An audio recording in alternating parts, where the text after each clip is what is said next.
What's going on, everybody? Coach Mike here with Strength Coach Thoughts Podcast. I know I am a few weeks behind. I had Pan American Championships right there. See them gold medals hanging there. That is best male lifter and gold for the whole Pan American Championships. So yes, I am Pan American champion as a baby masters at the ripe old age of 32 years old. But hey, they want to give me a class to compete in. I'm going to have a class to compete in. Um, and then this past weekend we had a big hiring event for my job, so I was involved with that. So it's been a very busy transition to this new job. So, but that's none of your problems. You guys just want to hear me talk for some reason.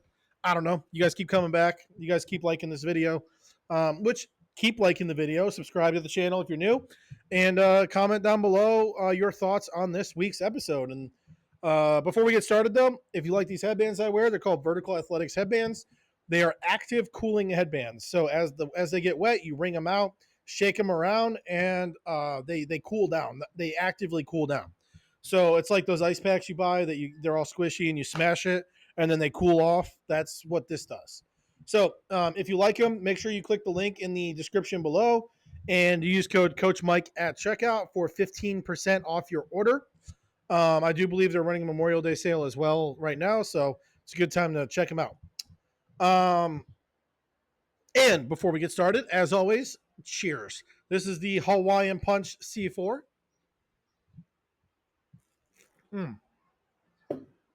Never misses. All right, so today's episode, again, it is another contentious one. I don't do this on purpose. I don't go out thinking, oh, like what radical opinion can I have about a topic? That's not what I'm doing. I'm just looking for stuff that when I read it or I hear the concept of it, I'm like, that just doesn't sound right to me. And unfortunately, that's a lot of stuff. But I don't go out looking to rock the boat or ruffle feathers or anything like that. I'll probably be name dropping a little bit, but big industry names, nothing new. Not throwing shade at anybody, not calling anybody out, just the people that are leaders in the field I'm talking about. So just challenging some of the ideas. So what am I talking about today? I'm talking about the perceived fragility of the human body. And what do I mean by that? I mean by all of the exercise optimization movements and the coaches that focus on like perfect movement over anything and like all that nonsense. And yeah, I called it nonsense right from the bat. I'm not even pulling punches today. So I'm going to start with weightlifting. In weightlifting, right? It is a worldwide sport. It is growing in popularity in America, but it is a national sport for a lot of countries.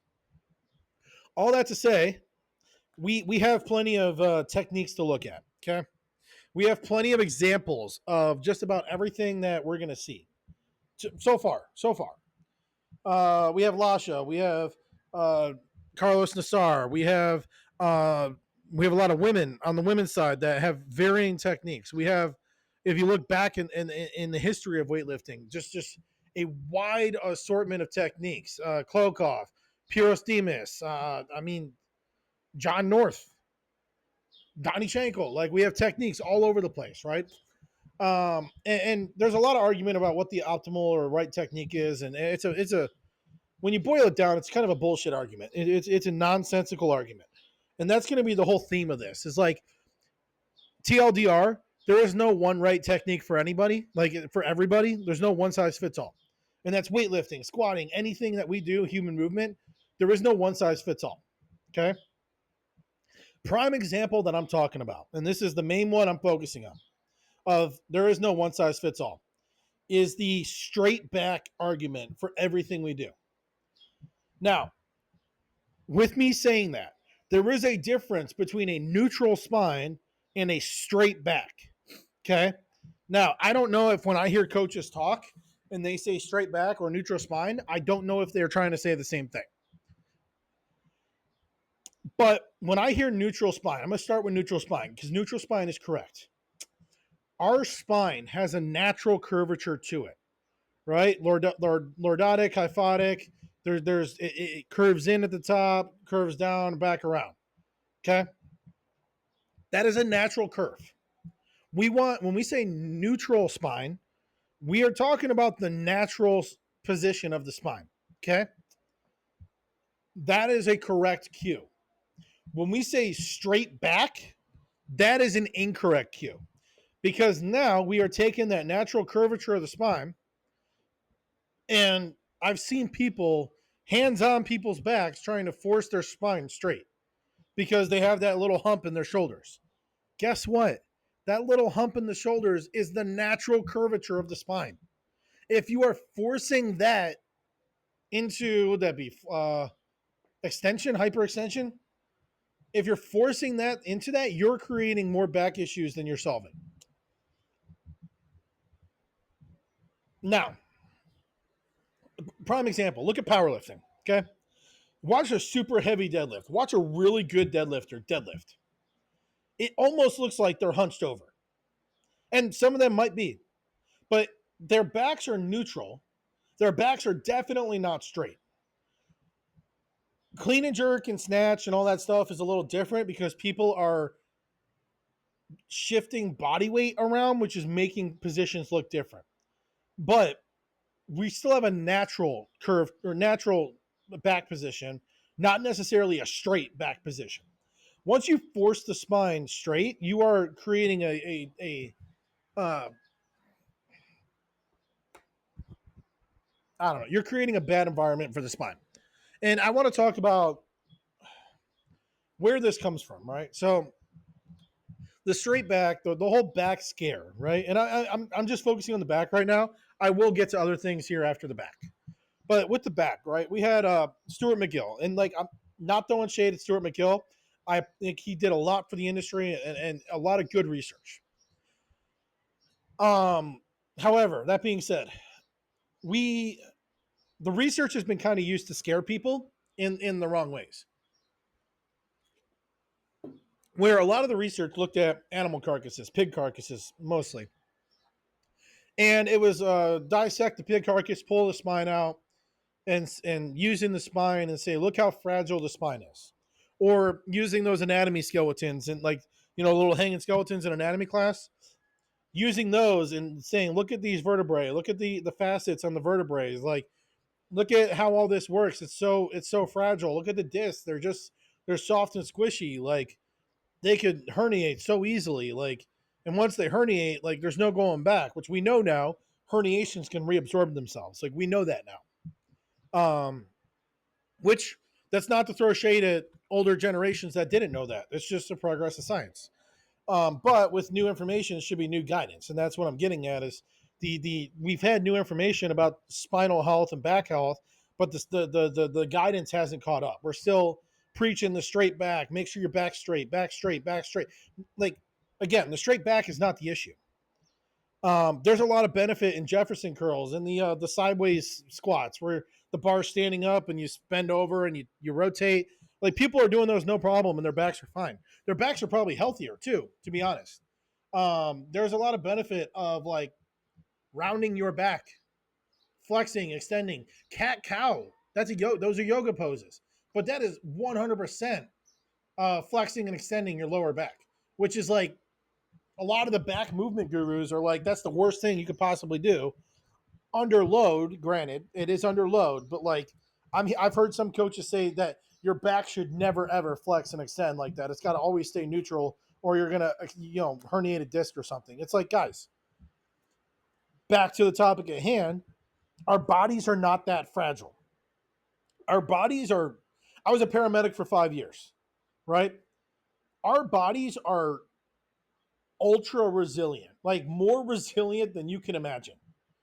Our bodies can take a lot before they break or give out. Like believe me, I've seen some shit that like blew my mind of what people like how people were still alive or how people were not injured from stuff and like beat to crap but coming away mostly unscathed. Like our bodies are super resilient. Look at sports. we willingly, throw barbells over our heads, beat each other up, whatever, like put high velocities through our muscles, like whatever you want to call it. Excuse me. We willingly subject our body to this, and our body adapts every time, almost every time, depending on the person. But like, our body does know how to adapt, and we've seen that. So like, we know it's possible because we have seen people that adapt. So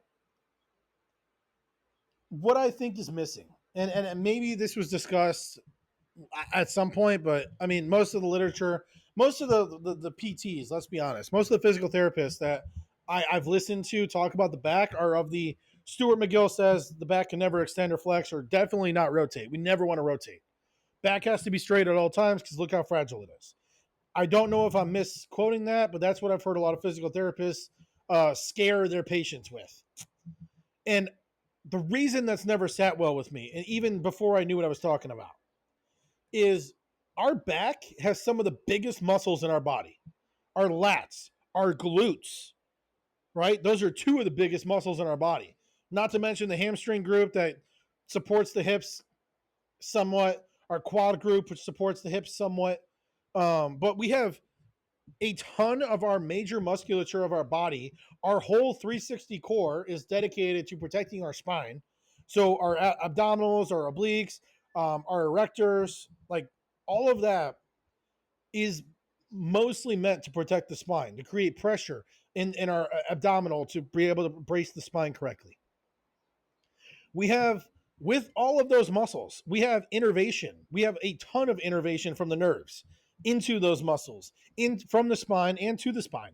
We have our endocrine system pumping hormones for good neurotransmission, for good muscular contraction, making sure we have everything we need for the cerebral spinal fluid to be able to conduct signals through the nervous system that's going up and down our spine, like out to the peripherals. Like it's our spine is not as fragile as look at how wiggly this is.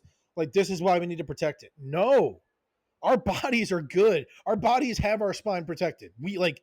Our body knows our spine is like from our brainstem through the bottom of our spine is our processing center. And our body is doing everything in its power to protect that. Now, our body has not adapted for, the lifting of weights. I will secede there. But our body has adapted to being in awkward positions, throwing velocities through. I mean, hunting and gathering, farming, chasing down prey. Like, I mean, our bodies have adapted for spinal motion before they knew, like, oh, I wasn't allowed to rotate my spine. I mean, they're throwing javelins with full spinal rotation and no problem. Now, I know most of the argument is talking about loaded spine, right? Putting a bar on our back and compressing the spine. But again, our bodies, like as we develop, if you follow proper periodization, proper weight progression, your body is going to develop musculature on your shoulders, on your traps, on your neck. You're going to develop musculature that you are compressing your spine, sure, but you're also compressing mostly muscles. Like if you shrug up, create that muscular tension into the bar, you don't have a lot of load on your spine. Now, are there compressive forces when you sit to the bottom and you transition up? Yes, absolutely. But again, if you have proper technique and even not proper technique, like if you're being somewhat reasonable with this, and this is kind of what my argument is like ego lifting is always going to fail. But even if you're not ego lifting and you don't know how to lift and you've just been squatting for your whole life and you don't know what's going on, those people even adapt. Like the people that have never been coached to squat adapt just fine most of the time. And most of the time, yes, there are imbalances, sure, but those imbalances don't affect their day-to-day life and they're not trying to be athletes. So what detriment really are those imbalances? Or are we just scaring people to scare people? So my whole point here with the back, at least, and I'll get into other things now after this, but my whole point with the back is like we need to be a little more generous with our back. we need to understand that the back is meant to flex, extend, and rotate, right? Each vertebrae can rotate on its own axis, can flex and extend. Like it's a chain. If you think about a chain, it can wiggle, it can do all that kind of stuff. Now, within the parameters of the muscles and the nerves that are innervating, yes, but the spine is flexible. Like it can do stuff, right? The best argument that everybody likes to throw out is like think about those cell phone towers, right? The big spires that go into the sky. Um, and they're like, look, that's how your back needs to be, nice, straight, and rigid. It's like cool, but we're missing the whole point. If your back is nice, straight, and rigid without all the guidelines and anchors into the ground, the first windstorm is going to break that back, right? So a lot of the argument with the spine is keeping it rigid because we need to be careful. Well, no, because with all the guidelines, the muscles and the nerves and the anchors, the bones that we're connecting to, and the bracing, if you want to talk about that with lifting, like the anchors into the ground, the guidelines going up. With all that, a big windstorm can come through, and that thing's going to sway all day, and it's not going to break. That's the problem with the argument of straight back. Is like we are taking the nerves and muscles and everything else out of the equation, and you can't do that. The body never works in isolation. The body always works synergistically with itself. So anytime you are doing something with a loaded back, your muscles are engaging. There's no such thing as your muscles are turned off. That's another podcast episode, but your muscles are never turned off. Your glutes are off. If you are standing up against gravity, your glutes are not off. That's not a thing. Your muscles cannot turn off unless there is a nervous, like you are severing the nerve of that's feeding the signal to that muscle.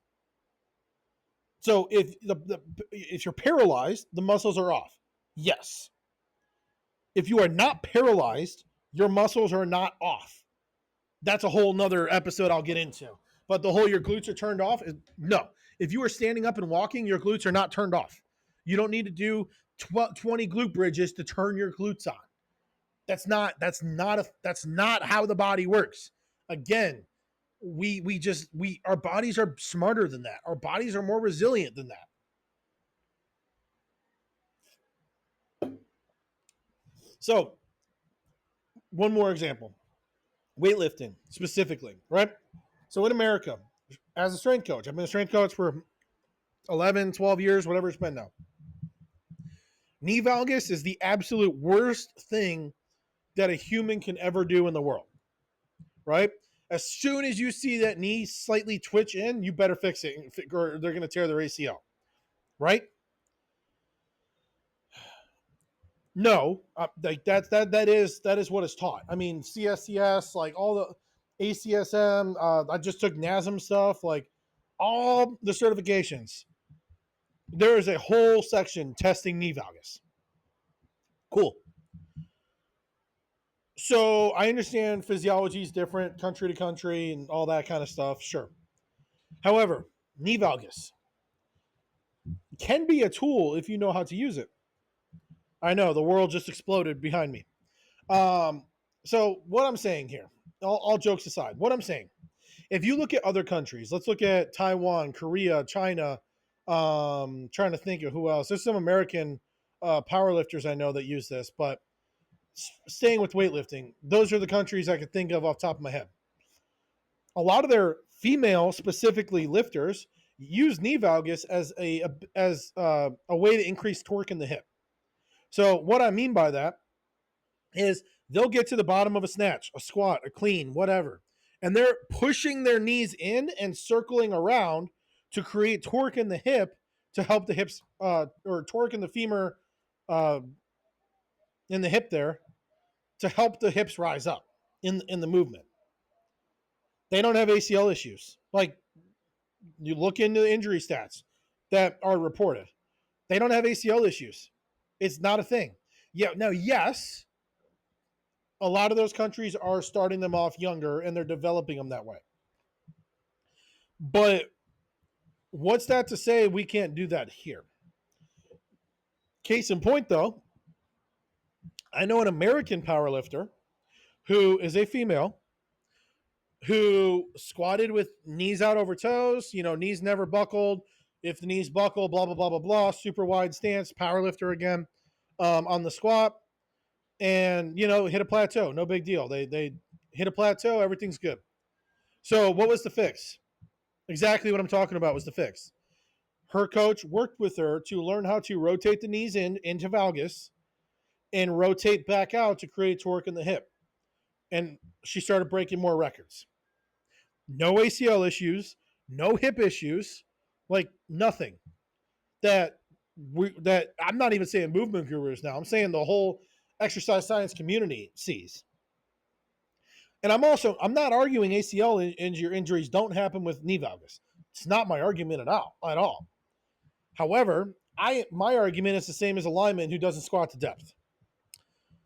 Most knee valgus ACL tears happen acutely. What I mean by that is it's when they go to jump and they land on it incorrectly, or they go to make a cut and the knee valgus is, and it's under force, under load. Well, under force. I've yet to see an ACL tear happen in a weight room that somebody knee valgus and it tore in a weight room. I've yet to see that or hear of it. All the ACL tears I know of happened on a field or a court or like in the sport that they play in. So my argument, going to the example here, my argument with football players, right? Big linemen, big boys. Like I'm talking the big boys, like your D1 lineman, 300 plus, 6 foot something, and they're quarter squatting. Oh, well, they don't have the hips to do it. They don't have the, whatever. Okay. So they don't have the hips to hit a full depth squat, huh? No. Okay, cool. So what happens when, let's say they're a guard, right? Or let's say a tackle. That defensive end comes in. They're already down in their stance. That D end comes and pancakes their ass. Guess what position they just got put in? A deep squat position. They got pushed back on their ass into a deep squat. Do you think they're going to get hurt doing that? I do, 100%. I think if that's their exposure to a deep squat position, if that's their first exposure, they're getting hurt. So, what's my solution? My linemen, I want my linemen ass to grass every squat they possibly can. Safety bar, transformer bar, sure, whatever. But I want them as deep as they possibly can in the weight room under that load because that's a controlled environment. And we can develop musculature. We can develop range of motion. We can develop the ligaments, the tendons, the hip flexors, and we can develop all that in the weight room with full range of motion, ass to grass squats. So when they go out on that field and if they get pancaked, they get up because it's no big deal because they've been in that position in the weight room already under 500 pounds, ass to grass.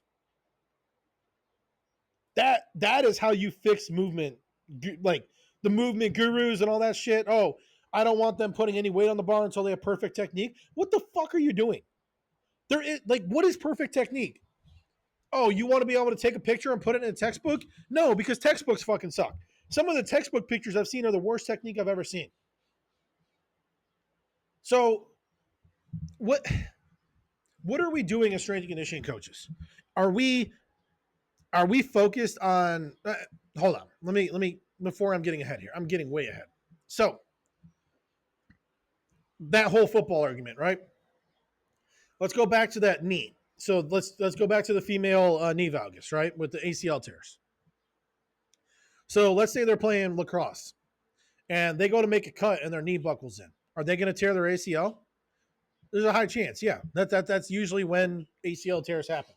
Or they go to make a cut, and somebody checks them, and now there's even more stress on that that knee valgus.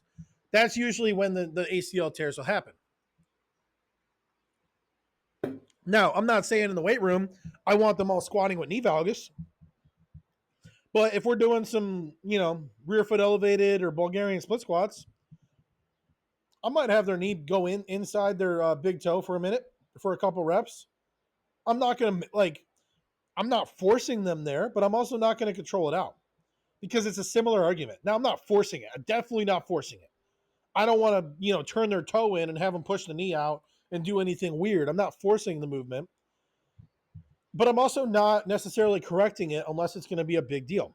Because if I can build up if I can make the body aware of it. Let's think of vaccines and flu shots and all that stuff. I'm not getting political, but let's look at the logic of it, right? I'm going to give you an inoculated version of the flu or the vaccine or whatever. And what I'm doing is I'm introducing your immune system to that bacteria, that virus, whatever, so that it can create the cells in order to fight it off the next time it exposes that. The same logic can apply with our body. Well, the same logic applies with our body. I want to expose the body to that movement pattern so it can create innervation, create musculature, create movement patterns there. So the next time it sees that pattern, it's not a shock to the system. It's not the first time it's seen it. If I can do that in a controlled weight room setting, then in an uncontrolled, chaotic field setting, it is less likely to be as catastrophic as it would be if you've never been exposed to it. That is my only argument here against these movement technique gurus. But all that to say, I do think proper technique is paramount. This is the same argument in weightlifting with the press out rule. Oh, if we get rid of the press out rule, where's the line? And the line, my argument always is, if they want to go out and muscle snatch, fucking let them muscle snatch. However, they're not going to do as much weight, and it's not the ideal way to do the movement. So we don't need a press out rule, because if somebody is trying to lift the most weight possible, they're going to do it correctly. The only reason the press out rule exists is aesthetics. Let's be honest. It looks nice. There's no physiological, there's no competitive reason. I mean, they'll tell you there is, but it lands, it's not, it doesn't land. It's a bullshit argument. The only reason the press out rule exists is because they want the sport to look nice. But that's a whole nother argument. What I'm saying is, like, the body is going to find the most optimal way to do the movement under the most weight, whatever. And the body's the force and the power generation is going to find the path of least resistance. And if we start forcing people into what we perceive as ideal positions, we're going to take away from that force production and power production capacity, and we're more likely to get people hurt in trying to prevent them from getting hurt. I've been Coach Mike. This is Strength Coach Thoughts. If you found any value from this podcast, make sure you leave a like, subscribe to the channel, share this with your friends, anybody that, even anybody you know it's a movement guru. I'd love to talk to them and maybe bring them on the channel and have a conversation with them. I don't really debate, but I just like talking to people and seeing different perspectives. Make sure you leave a comment down below about what your thoughts were on this topic. If you think I'm full of shit, if you agree with me, see my perspectives, present your own perspective, whatever you want. But again, if you like my headbands, they are Vertical Athletics headbands. Click the link below or use code Coach Mike at checkout for 15% off at verticalathletics.com. I will see you next time.